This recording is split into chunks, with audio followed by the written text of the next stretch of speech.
If you like YouTube channels that show content like this, that was quick. Well, chill, man. Well, we got hands on that one. And content like this, got it. Had it. Wasn't a big one, but we hooked into one. Well, let me tell you, if that kind of content gets your motor running, you're in the right spot.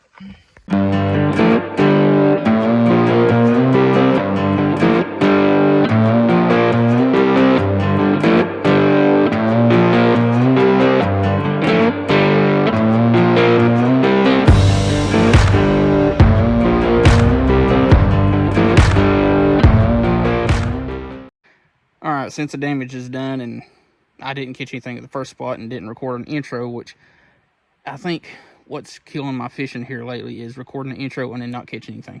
So, that intro was after I started fishing.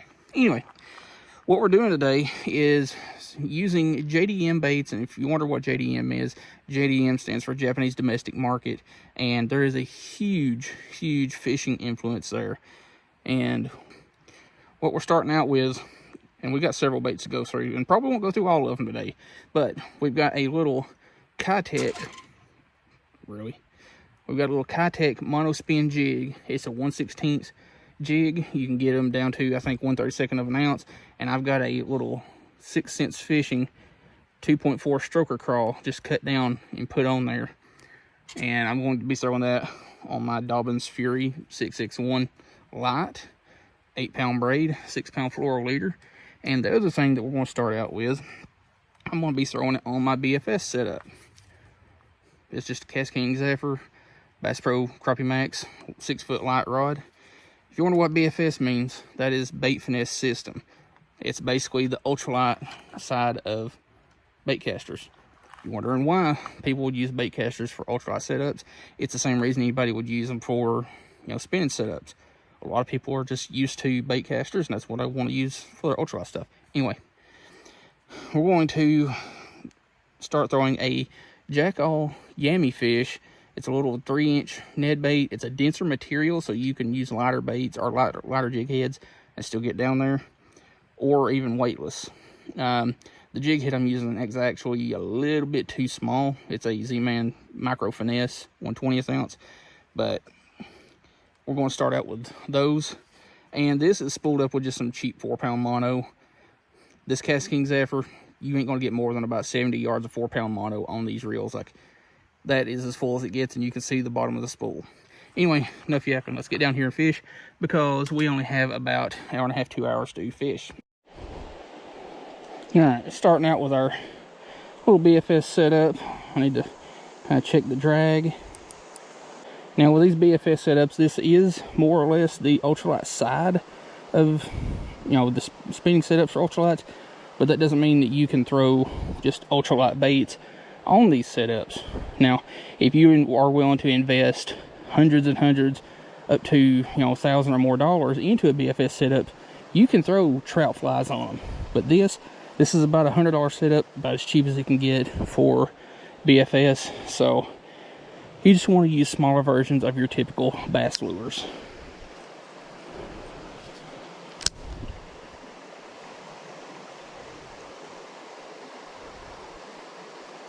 Oh shoot. Got bit. Something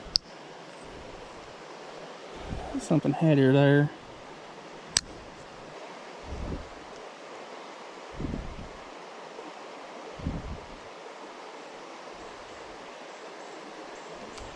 Got it.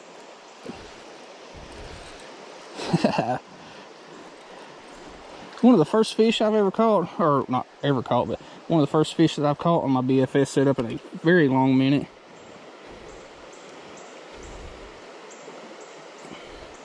And I'm probably going to have my pliers.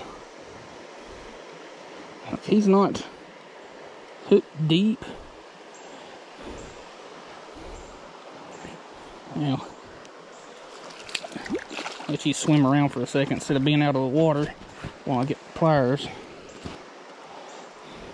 Yeah, he's not hook deep. It's just too deep for me to get it out without the pliers.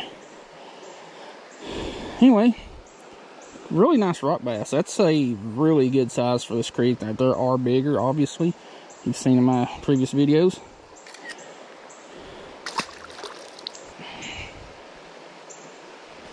Let's see if we can get us another.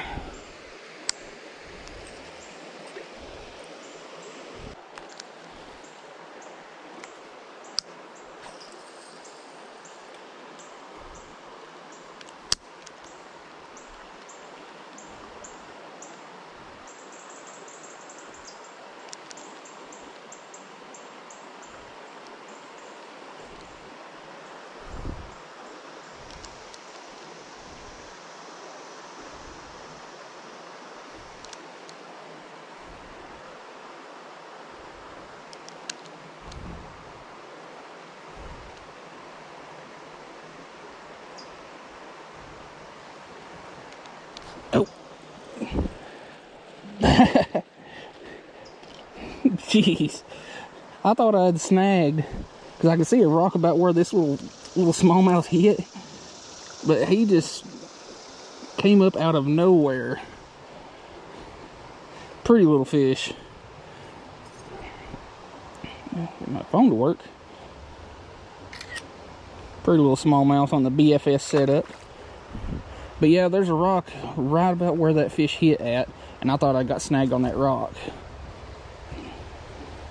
But it weren't a rock, it were a fish.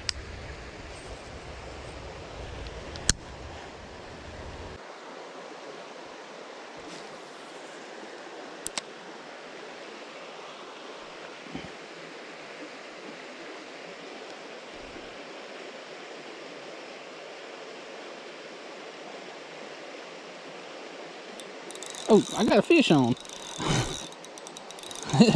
Feels pretty good too. I can tighten my drag a little bit. Feels pretty good.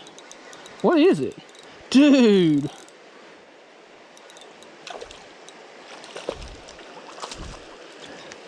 This, quite possibly pissing all over me is what it's doing. Chill.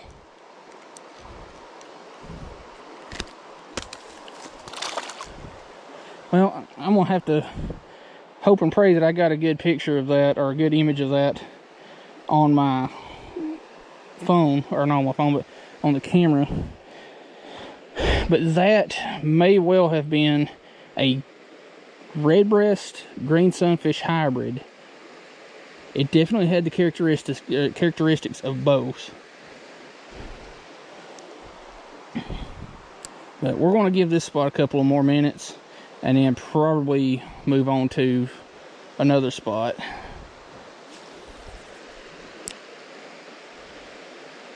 Alright, hopefully y'all can see it, but that's my little mono spin jig with a 2.4 stroker crawl by 6 cents. It definitely sits up in the water when you pause it. It's got a really nice subtle action to it. Bring it back over here where you can see it. It's good for just dragging along the bottom. Very nice profile for dragging.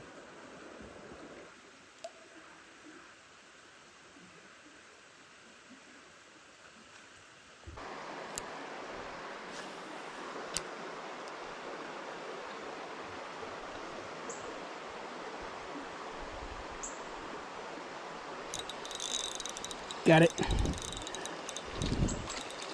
I wasn't real sure if that was just the bait bouncing down the bottom, because we do have quite a bit of current. Chill. The less you squirm, the easier this will be for both of us. Now look at you. I had you unhooked, and you went and flopped around like a little goober. Got yourself rehooked. Now, wipe the slime off my hands and I can take a picture of you.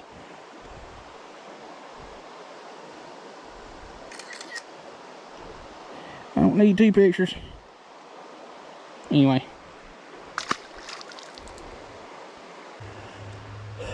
I want to go up this bank and kind of reach that far side a little bit better, but I'm already eat up with poison oak or poison ivy, whatever. I can't tell the difference between them. I should be able to, but I've never really figured that out in my 37 years on this rock. And give me my jig back. One thing I want to do before fall and winter sets in is I want to come back up here and fish these spots, but fly fish them, and not in your typical fly fishing manner. Like this way, a lot of people haven't heard of, and you'll just have to wait until that video comes out, which who knows when that'll be, because I haven't even started it yet. But yeah, I'm going to fly fish these streams and just see what kind of little micro fish I can catch, because there's a ton of little darters and shiners and things like that that you're not going to catch on conventional, you know, panfish jigs.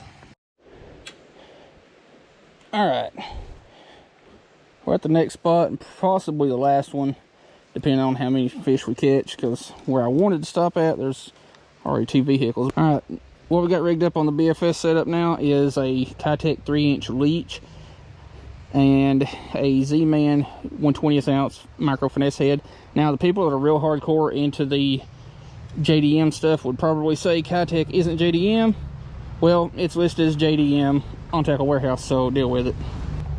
And on our little spinning setup, just a little 1/32 ounce jig head, nothing special.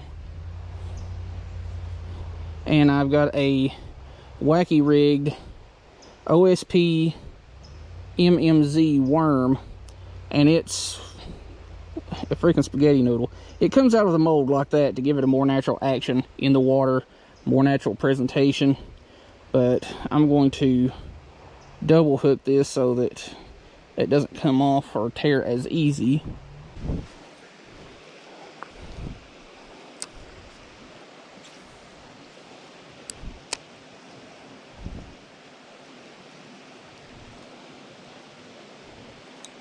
Ooh, that feels good on the MMZ worm. Whoa, trout.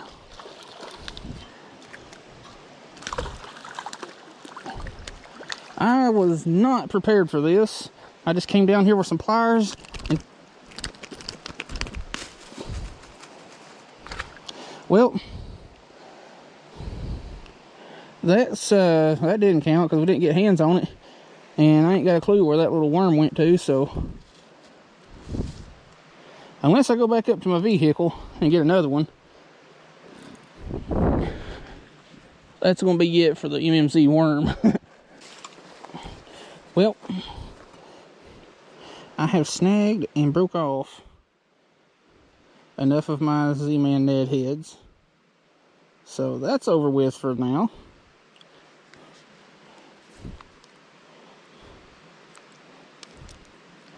But there's 2 pieces of my worm that I was throwing on the other rod, so we're going to throw that back together. Ah, darn it. They're not real big, but they're big enough that they can get that in.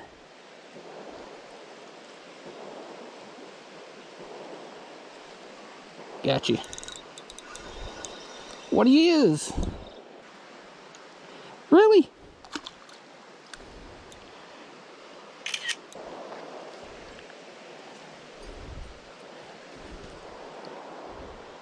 Well, that stinking banded water snake decided to try and eat my rock bass.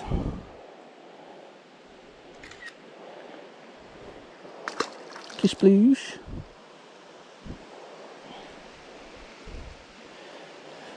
Well, might as well give it another try. We got several bites in the same spot. Whew, I tell you what, that breeze feels good. It being so much cooler today than it has been, that breeze has a hint of fall to it. And I know I just jinxed the crap out of myself and pretty much the entire South, but that breeze definitely had a fall feel to it. Well, we didn't exactly put a hurting on them like the last few times of fishing up here, but we did catch fish and accomplished our goal of catching fish on JDM style baits. Now, like I was saying, JDM style baits are baits from the Japanese domestic market. It's a huge market. A lot of it is completely different stuff than we have over here in the United States. Like the BFS stuff is just now getting really popular over here, but it originated in Japan. But again, we caught some fish on our JDM baits. I'm definitely going to be doing this again. Possibly some JDM crappie fishing this fall, maybe, probably. But yeah, it was kind of funny that snake tried to eat my rock bass. I knew what kind of snake it was, so I wasn't worried about it.